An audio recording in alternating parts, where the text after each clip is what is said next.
Thank you. Mike Wylie, I'm chairman of WBHO.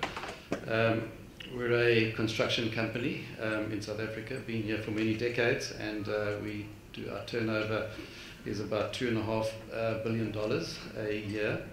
In the continent of Africa, we turn over about $1.2 billion, and in Africa, excluding South Africa, we're about $300 million, and obviously we would like to be improving on that and joining in the growth and being a part of the growth in Africa. But with that sort of turnover, we have a balance sheet that can support a certain amount of risk appetite. And we certainly have had a lot of experience with triple Ps in South Africa, where we've had a number of successes. We've had a number of failures where we've taken triple Ps right to bankable stage, and eventually the boxes never got opened, and that can often cost us $1 million or even $2 million of design and putting the whole project together, because we are used to the fact that the contractor has to take most of the risk on this, and that everybody else around them protects themselves. So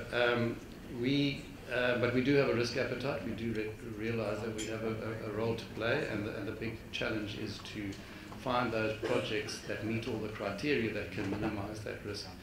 And I must say, in hindsight, having looked at the ones that failed, I think what we heard earlier is the key, that transparency, because we still feel they failed, because we had covered all the risks up to the bankable stage, and then we didn't think that project was aligned to the agenda of some of the people involved in the project, and that transparency wasn't available to us, and so the project never went ahead.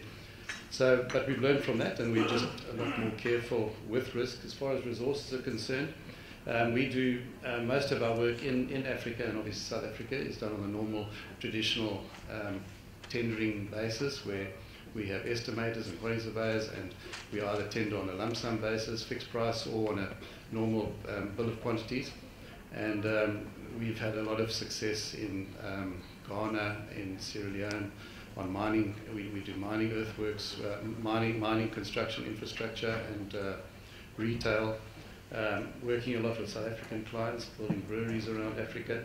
So we have the logistics. We can move people around Africa, we can move plant and equipment, and we can be relied on to complete the jobs, and I think that's why we get the work.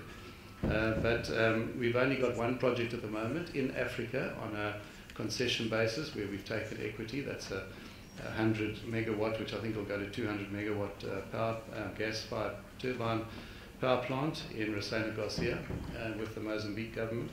And we're hoping from that success and that knowledge that we've created there, we can partner with a lot of people in this room to take that further. So that's okay, thank you, Mike. Doing business in Africa, you can't afford to be without Africa Investor.